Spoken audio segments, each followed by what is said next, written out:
Kyoshi merupakan inovasi asli ciptaan kumpulan kami. Apa yang uniknya tentang inovasi Kyoshi ini? Inovasi Kyoshi merupakan inovasi dalam bentuk permainan dan menggunakan bahan-bahan kitar semula seperti kotak kasut dan juga penutup botol. Oleh itu, Kyoshi bersifat mesra alam. Di samping itu, saiz Kyoshi yang tidak terlalu besar dan tidak terlalu kecil ini memudahkan murid-murid, guru-guru ataupun sesiapa sahaja untuk membawanya ke mana-mana sahaja. Di samping itu, segala permainan Kyoshi juga dapat disimpan dalam kotak yang telah disediakan. Dengan ini, setiap permainan yang terdapat dalam Kyoshi ini tidak akan hilang ataupun tercicir.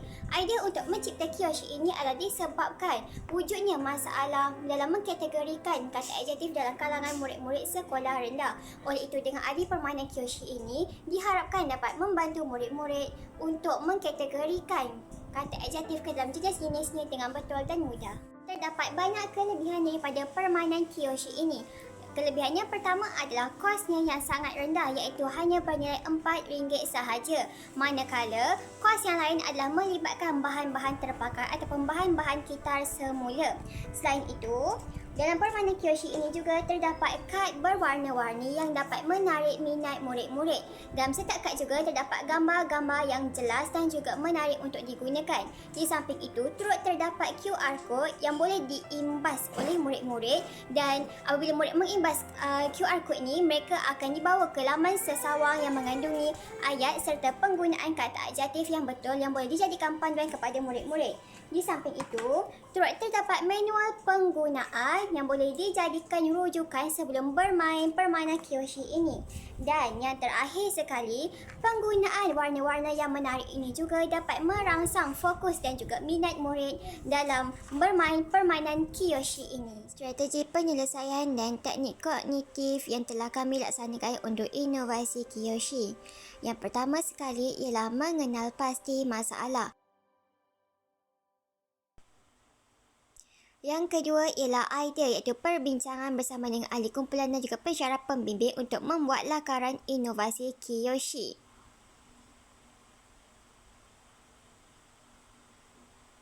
Langkah ketiga ialah ciptaan.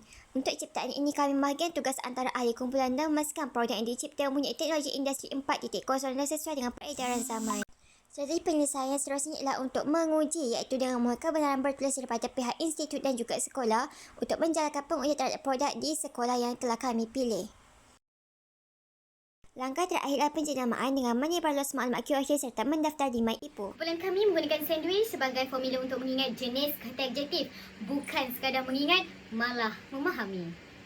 Yang pertama, kebiasaannya kita makan sandwich pada waktu pagi, di mana waktu pagi adalah kata adjektif waktu.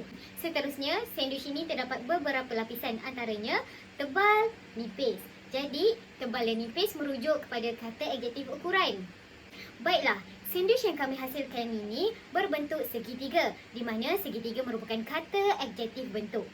Kita dapat lihat terdapat beberapa warna pada sandwich ini, antaranya kuning, hijau, merah dan coklat. Jadi, warna-warna tersebut merujuk kepada kata adjektif warna. Apabila kita makan sandwich, kita akan menilai adakah rasa sandwich ini sedap ataupun masam ataupun masin. Jadi, masam, sedap, masin merupakan kata adjektif sifat. Akhir sekali, setelah selesai makan, adakah sandwich ini menjadi kesukaan ataupun sebaliknya? Jadi, suka itu merupakan perasaan, di mana merujuk kata adjektif perasaan. Permainan Kyoshi merupakan permainan secara berkumpulan yang terdiri daripada 4 orang pemain dalam satu masa. Selain itu, permainan ini juga dimainkan sebanyak 3 kali pusingan. Setiap pemain akan berada di tapak masing-masing dan di setiap tapak disediakan satu papan untuk setiap pemain.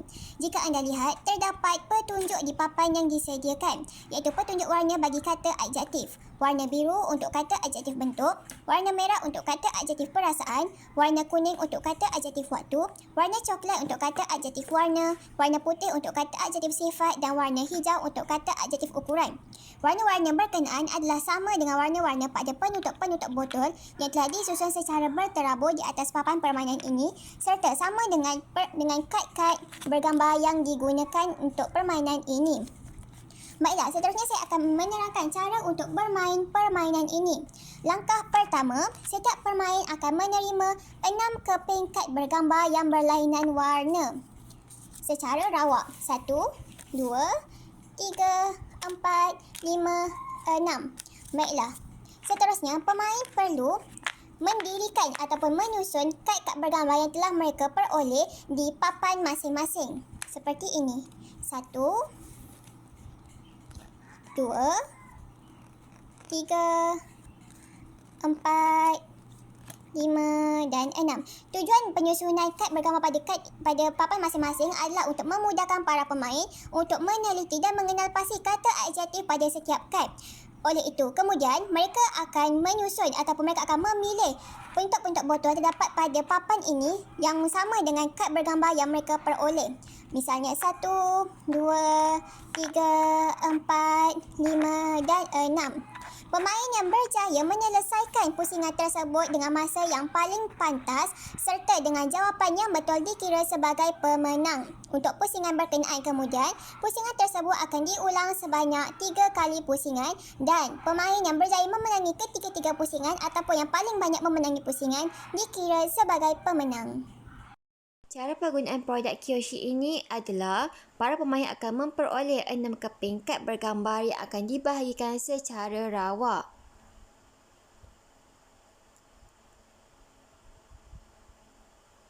Kemudian, para pemain perlu menyusun gambar-gambar berkenaan di papan masing-masing dengan teratur dan mudah untuk dilihat. Setelah itu, mereka perlu menganalisis dan mengenal pasti kata adjektif pada setiap gambar dan memilih penutup-penutup botol yang bersesuaian dengan gambar yang diperoleh.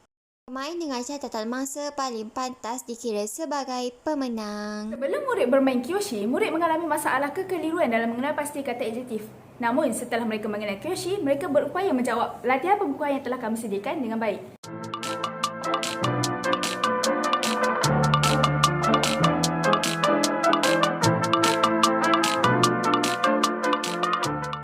Buktinya, dalam latihan ini ada 3 bahagian di mana murid perlu mengelaskan kata adjektif mengikut kategori yang betul.